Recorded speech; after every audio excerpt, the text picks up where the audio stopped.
വേതന പരിഷ്കരണം ഉൾപ്പെടെ വിവിധ ആവശ്യങ്ങൾ ഉന്നയിച്ച് ആശാ വർക്കേഴ്സ് നടത്തുന്ന സമരം തുടരുമെന്നുള്ള വാർത്ത വരുന്നു. 5ാം ഘട്ട സമരം സംസ്ഥാന തലത്തിൽ സംഘടിപ്പിക്കുമെന്ന് ASHA health workers association. ASHA വർക്കേഴ്സിന്റെ പ്രശ്നങ്ങൾ പഠിക്കാൻ രൂപീകരിച്ച സമിതിയുമായി നടത്തിയ ആ ചർച്ച അതിനുശേഷമാണ് നേതാക്കൾ പ്രതികരിക്കുന്നത്. ഈ സമിതിയെ സംബന്ധിച്ചിടത്തോളം ആശാ വർക്കർമാരുടെ വിഷയങ്ങൾ എന്താണെന്ന് പഠിക്കുക, അതിനനുസരിച്ച് റിപ്പോർട്ട് കൊടുക്കുക എന്നുള്ളതാണ് അവരിൽ ഏൽപ്പിക്കപ്പെട്ടിരിക്കുന്ന ഉത്തരവാദിത്തം. അവർ നമുക്ക് എത്ര അനുകൂലമായിട്ടുള്ള തീരുമാനങ്ങൾ അല്ലെങ്കിൽ നിലപാടുകൾ അല്ലെങ്കിൽ നിർദ്ദേശങ്ങൾ വെച്ചാലും അത് നടപ്പാക്കേണ്ടുന്നത് സർക്കാരാണ്. അപ്പോൾ സർക്കാരാണ് തീരുമാനമെടുക്കേണ്ടത്.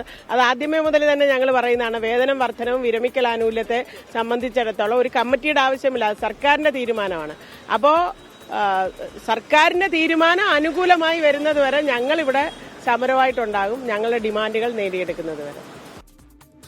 5ാം ഘട്ട സമരം സംസ്ഥാന തലത്തിൽ അത് വ്യാപിപ്പിക്കുകയാണ്. മേഘന മുരളിയാണ് ചേരുന്നത് വിവരങ്ങളുമായി. മേഘന, ഇന്നിപ്പോൾ ഉണ്ടായത് എന്താണ്? അത് സർക്കാർ ഈ സമരം അവസാനിപ്പിക്കണം എന്ന് ആവശ്യപ്പെട്ടിട്ടുണ്ട്. അപ്പോൾ ഏതായാലും സമരം അവർ തുടരാൻ തന്നെയാണ്, അതും ശക്തമായി തന്നെ തുടരാനാണ് തീരുമാനം. അപ്പോൾ എന്താണ് സംഭവിച്ചത് യഥാർത്ഥത്തിൽ ഇന്ന്?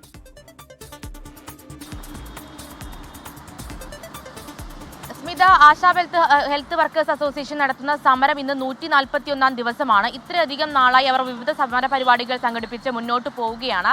അതിനിടയിലാണ് സർക്കാർ ഒരു സമിതിയെ നിയോഗിക്കുന്നത്, അതായത് ഒരു 5 അംഗ സമിതിയെ നിയോഗിക്കുന്നു. അതിൽ ഈ ആശാ വർക്കർമാരുടെ വിഷയം പഠിച്ച് സർക്കാരിന് റിപ്പോർട്ട് നൽകാനായിരുന്നു ഈ സമിതിയുടെ ഉത്തരവാദിത്വം. അതിന്റെ ഭാഗമായാണ് ഇന്നൊരു ഹിയറിംഗ് നടന്നത്. ഇതിൽ വിവിധ ട്രേഡ് യൂണിയനുകൾ പങ്കെടുത്തു. അതിലാണ് ഇപ്പോൾ ഒരു ഡിമാൻഡുകൾ, അതായത് ആശാ വർക്കർമാർ എന്തൊക്കെ പ്രശ്നങ്ങളാണ് അനുഭവിക്കുന്നത് എന്നുള്ള ഒരു ഡിമാൻഡുകളടക്കം എഴുതിയ ഒരു റിപ്പോർട്ട് ഇപ്പോൾ ആശാ ഹെൽത്ത് വർക്കേഴ്സ് അസോസിയേഷൻ ഇപ്പോൾ ഈ സമിതിക്ക് മുമ്പാകെ സമർപ്പിച്ചിട്ടുള്ളത്. അതിനുശേഷമാണ് ഇപ്പോൾ ഇവർ മാധ്യമങ്ങളെ കാണുകയും ചെയ്തിട്ടുള്ളത്. അതിലാണ് സമരം തുടരുമെന്നുള്ളൊരു തീരുമാനം, അതായത് ഈ സമിതിയിലടക്കം സമരം അവസാനിപ്പിക്കണം, ഒരു അനുഭാവപൂർണ്ണമായ തീരുമാനം ഉണ്ടാകുമെന്നുള്ളൊരു നിർദ്ദേശം വന്നു. പക്ഷേ അത് അംഗീകരിക്കാൻ വേണ്ടി ആശാ ഹെൽത്ത് വർക്കേഴ്സ് അസോസിയേഷൻ തയ്യാറായിട്ടില്ല. മറിച്ച് ഇതിൽ പ്രധാനമായും സമരം തുടരും. അത് സംസ്ഥാനത്തുടനീളം പഞ്ചായത്ത് തലത്തിലടക്കം സമരം സംഘടിപ്പിക്കാനാണ് ഇപ്പോൾ തീരുമാനിക്കുന്നത്.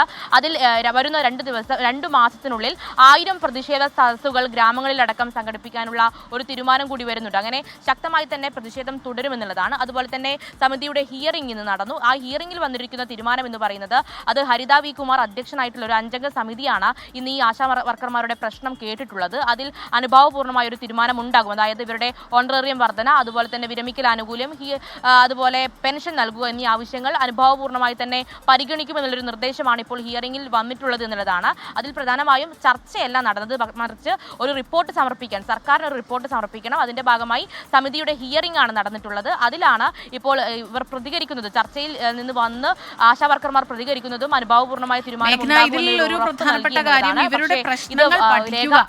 മേഘന, ഇവരുടെ പ്രശ്നങ്ങൾ പഠിക്കുക. ഇതിപ്പോൾ ദിവസം 1ഉം 2ഉം ഒന്നുമല്ല, എത്രയോ നാളുകളായി ഇവർ ഈ സമരം തുടരുന്നതാണ്. ഇതുവരെയായിട്ടും ഈ സമിതി ഇവരുടെ പ്രശ്നങ്ങൾ കൃത്യമായി പഠിച്ചു കഴിഞ്ഞില്ലേ?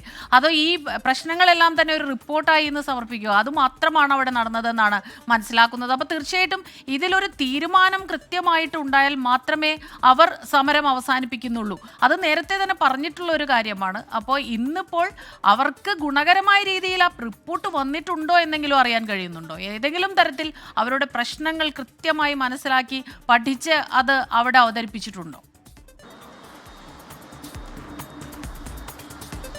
അതിൽ പ്രധാനമായും സർക്കാർ നിർദ്ദേശം നൽകിയിരിക്കുന്നത് 3 മാസത്തിനകം ഈ വിഷയം പഠിച്ച് റിപ്പോർട്ട് നൽകണം. അതിനാണ് 5 അംഗ സമിതി ഇപ്പോൾ നിയോഗിച്ചിട്ടുള്ളത്.